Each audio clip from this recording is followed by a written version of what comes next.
shoe say? Hello everybody, welcome back to another episode of Man Takes Shoes Out of Box, the episode where you get to sit back and relax and watch me take a pair of shoes out of a box. I feel like there's way too much emphasis on sneaker YouTube around sneaker releases being reviewed early. Not enough is made about sneaker reviews coming out incredibly late. The shoes in question today are these, the Adidas N Bapes. These dropped back on April the 20th for something like 135 pounds or 150 USD. They came out in three colorways, the green colorway I'm going to be sharing with you guys today, as well as this yellow colorway and a Bape store exclusive colorway predominantly in all black. Now Adidas and Bape have been teaming up for a number of years now, and one interesting thing that I saw around the sneaker just before it released was that the name of the sneaker was going to be something like LWST, which was supposedly an abbreviation for the word lawsuit, which was something that at the time of the release was still ongoing between A Bathing Ape and Nike, and is essentially a reissue of the mid-90s Adidas skate shoe called the Norton.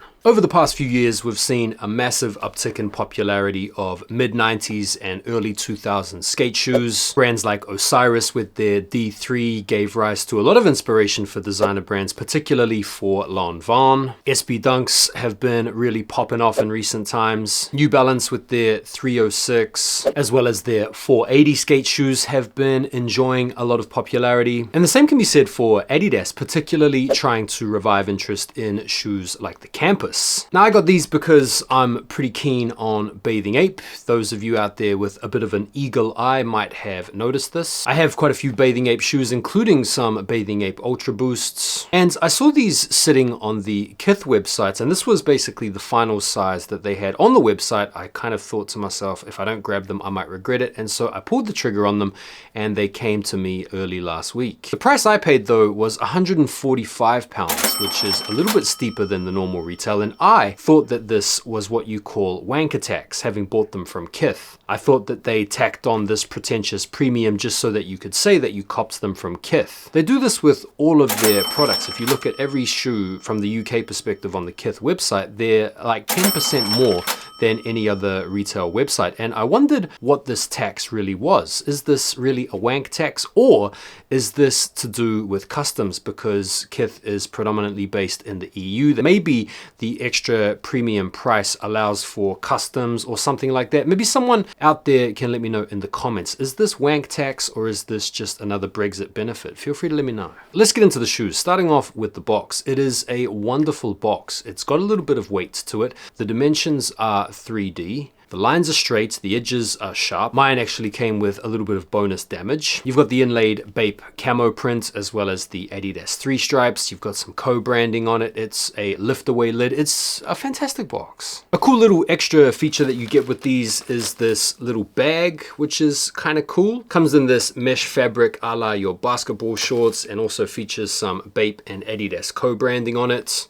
I don't think I'll use these for the shoes, but I will definitely use these to pop some bananas in next time I pop to the off license. You also get 3 sets of laces. They come installed with these big, thick, fat white ones. You also get some skinnier white ones, as well as some fat camo joints as well. Rounding out the extras, you also get this leather keychain, which is kind of cool. And so had I not paid the wank tax on Kith, I would have thought that I got a really good deal for these. In terms of the shoes themselves, I do think they cut quite a nice silhouette. I do like the chunky sole on them. In terms of the material, the uppers are predominantly made from suede. You get this nice sort of deep forest green suede overlaid with some gray that wraps around the bottom of the shoe. The oversized features aren't just limited to these chunky laces. You also get these oversized 3 stripes that come in the form of this sort of like polyester webbing or almost ratchet strap type material. One of my favorite parts of the shoe is the lining. It's the traditional ABC camo print, and which is my favorite Bape camo. It's very silky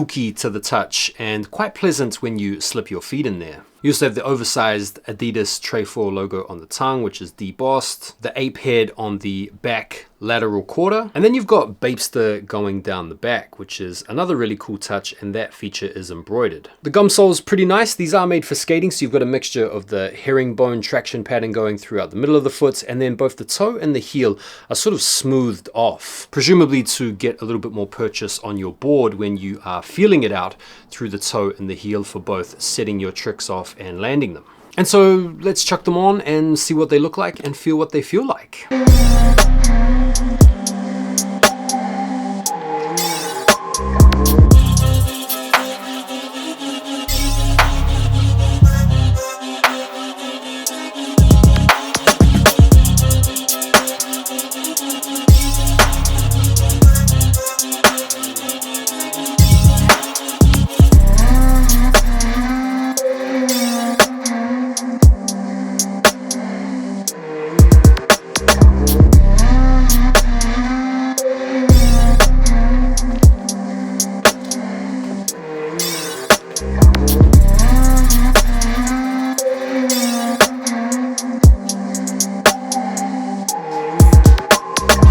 terms of the fit, going true to size is absolutely fine. Because the liner is quite slippery and quite silky, probably wouldn't recommend going a half size or a full size up, unless of course you have a wide foot or you like a little bit of extra room in the toe box. But if you're going to wear them sort of casually and you don't want to lace them up too tightly and you do half size up, you could run the risk of these flying off because of the slippery liner and insole. In terms of the comfort, I found them really comfortable actually. It's a flat soled shoe, so there's not much in the way of cushioning or undulation, but like I said before, because of the liner and because of the foam insole, they are quite pleasant on foot. In terms of the quality and the overall build and stuff like that, I do think it's a nice quality sneaker. Suede feels really nice and soft to the touch. Colors that they've used for this particular model are really wearable and really neutral, and there aren't any like flagrant QC issues with my pair, so I'm quite satisfied with the quality. In terms of collectability, desirability, all of that sort of stuff, I do think Bape has somewhat dropped off a little bit in more recent years. We're certainly not in the 2016-2017 era when all Bape stuff was going mental. These have been sitting in a number of retailers for a long time now, and if you look around on the resale market, you can probably